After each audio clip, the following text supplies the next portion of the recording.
This was me back in 2020, drinking almost every single night to cope with mental health issues and a failing relationship. And this is me just a few years later after finding jujitsu. But between these 2 points in time, I traveled all over the world, won a bunch of competitions, got a bunch of tattoos, and dug painfully deep to find out who I truly am and what I'm capable of. But this is not just about a physical change. This physical change is simply a reflection of a transformation of my outlook on life. So I want to tell you this story in hopes that if you're in a bad place in life, you might also be able to turn it around. To tell you this story honestly, I need to be super transparent and vulnerable, which means I'm going to touch on some themes of substance use and violence, so viewer discretion is advised. If you're in a bad place, help is available. You can call the crisis line at 988 in the US. For everything discussed in here, please understand I do not encourage this behavior. For you to understand where this is all coming from, we need to rewind back more than 15 years to when I was in high school. Hey guys, what's up? I just wanted to show you guys a couple cool uses of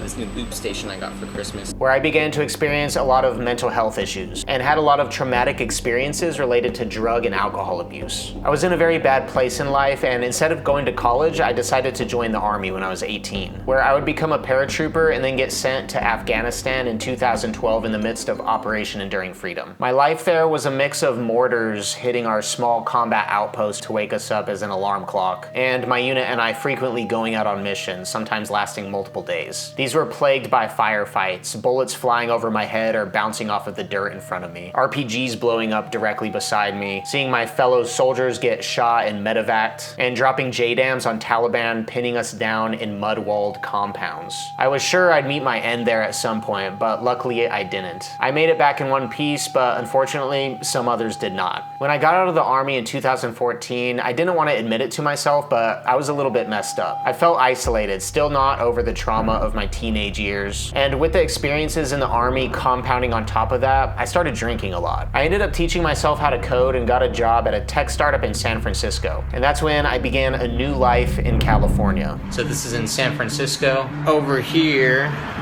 is O'Farrell Street, where I'd work for 2 startups, meet my then wife, and then eventually move to San Jose to start working for a corporate tech company. On the outside, everything looked great. I had a stable job, I had a wife, I had everything going for me. But on the inside, I was suffering. I was seeing a therapist, being medicated on and off, and drinking a lot to cope with relationship issues and all my other mental health issues. Every day after work, I'd rotate between 2 or 3 different stores to buy whiskey, fearing that the cashiers I'd come to recognize would think I was an alcoholic, which is exactly what I was. And when COVID hit, everything just ramped up. This is the first person-to-person case confirmed in the United States. I drank even more, binged fast food almost every single night, and my relationship got even worse. But I thought it was my choice if I decided to drink myself to death. I make my own decisions and I can control it. But it turned me into a person that I didn't even recognize. Around the end of 2020 is when I actually started jujitsu because of a mutual friend. But I would often show up to morning practice completely hungover, sweating and reeking of booze. I lost some initial weight during this period, but that's just because I ramped up the physical activity that I was doing. But I was still not healthy. And this all took a turn for the worst a year later when my relationship finally ended. This was the second time in my life that I felt like I'd hit rock bottom. And both times were owed to relationships ending and drug or alcohol abuse. The first time in my teenage years, I'm not even sure how I made it out.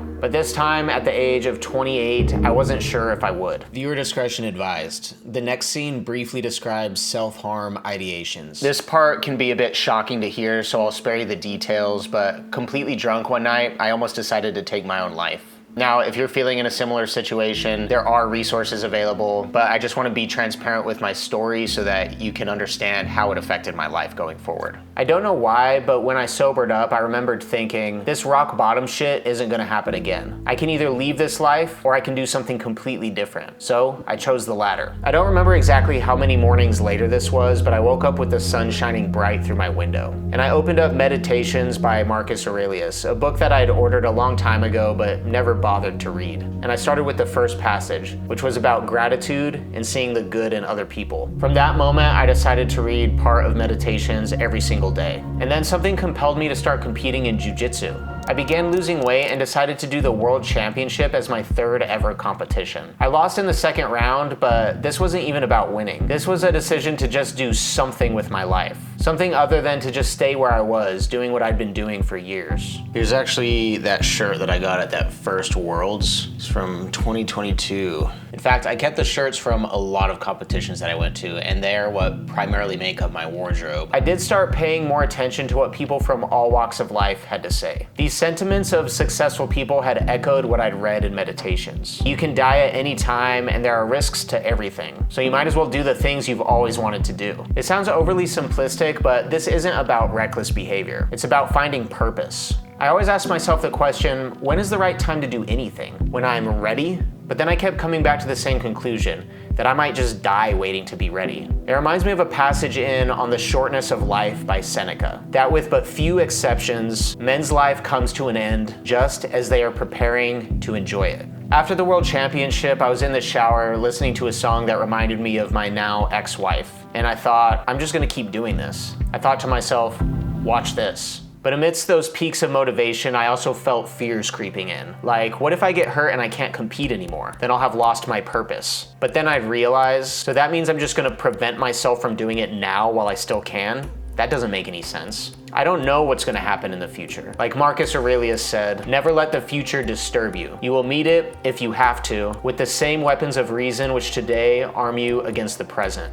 After everything I'd been through, I knew I could figure it out. If I got hurt and couldn't compete anymore, well then I'd just do something else. These external things were not my identity. I was creating my own identity from the inside out. I had to accept the risks that are in the nature of whatever it was I chose to do. So when my landlord emailed me saying that the owners of my townhouse wanted it back and my lease was gonna end soon, it was a blessing. I got rid of my home, sold almost everything I owned, and put what little remained in a storage unit, and set off to travel the world and compete in jiu-jitsu. I competed as often as I possibly could, sometimes every single week, following the IBJJF circuit and other organizations around the world in the US, Europe, Brazil, and even Japan. Training at so many different gyms and meeting all kinds of people. Can you introduce yourself? My name's Carson. My YouTube channel is called Carsa. I didn't know it at the time, but I became, I think, number 11 highest spender for IBJJF entry fees during that time period, thanks to my remote job. I lost a lot of matches in the beginning, but I began to accept this as the nature of what I was doing. I learned to focus on the process and my intention, and leave the outcome to whatever forces are driving the world. And I began to tattoo these things on myself as reminders. My first tattoo was actually a pair. Memento Mori and Memento Vivere. The first one meaning, remember you'll die, or something like that. And the second meaning, remember to live. Two sides of the same coin. But it's not a morbid thought. Rather, it's a call to action. A reminder that you can die at any time. And to take advantage of the present moment while you still can. To love more fully. To do the things you always wanted to do. And with the people you care about. I got many other tattoos on this journey as well. Amor Fati, meaning love of fate, which some people even began to recognize me by at tournaments. One that really sticks out to me is this well with the words dig deeper, which I got in Ireland. It's also from meditations. Dig deep. The water, goodness, is down there.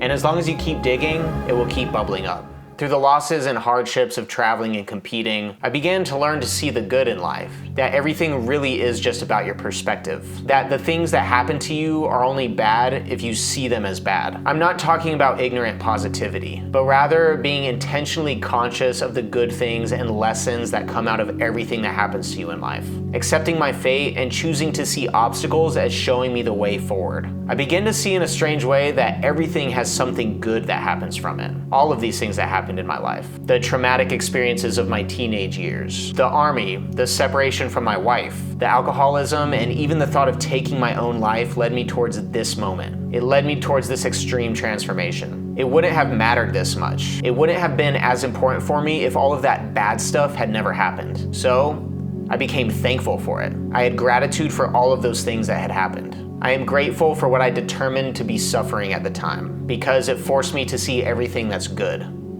And soon, I became number 1 in the world in my age category in 2 weight divisions at Blue Belt.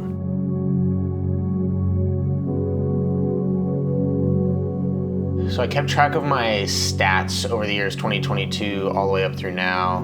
In 2022, looks like I did 25 tournaments, 95 matches. I had 52 wins, 43 losses. Mid-2024, I got my purple belt, so this is a combination of blue and purple belt. Total, up through 2024, I did 76 tournaments, 282 matches, 171 wins, 111 losses. And And then this year so far has been a super light year. Total so far, 79 tournaments, 291 matches, 175 wins, 116 losses. Here's all my medals. This is actually a judo trophy. This one is actually from a 13-mile Spartan race that I did.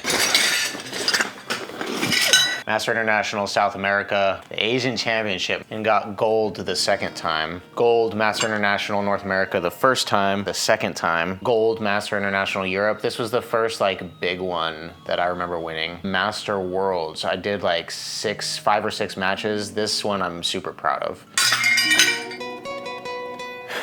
But none of that matters. All that mattered was I was taking ownership over my life and doing cool shit. And then in 2024, I finally quit my remote tech job and became a YouTuber. The next big risk. And that's what you're watching right now. And up until this point, I've read Meditations, I think 5 or 6 times. Actually, one second, it's falling apart. Oh, there we go. Last one was October 25th on a plane to Austin. I'm still learning every single day how to be a better person, a better man, a better friend, a better boyfriend, a better YouTuber, a better anything. Life to me became about finding my purpose, my personal legend, simply because it's in our nature to do so. Just like the bees make honey and the trees grow fruit, humans are designed to do things, to better themselves. And that's what I want to do every single day, whether that manifests itself as being a jiu-jitsu athlete, or running a YouTube channel, or whatever else the future might hold for me. I realized money doesn't make you happy. It's fulfilling your purpose that does. Remembering that so much of this is simply out of my control, except for my intention and actions. And that's a beautiful lesson I learned that I'd like to share with you as well if you're currently going through something. Do something you've always wanted to do, and everything will fall into place. The universe conspires to help you, or you'll be dead. So it doesn't matter anyway.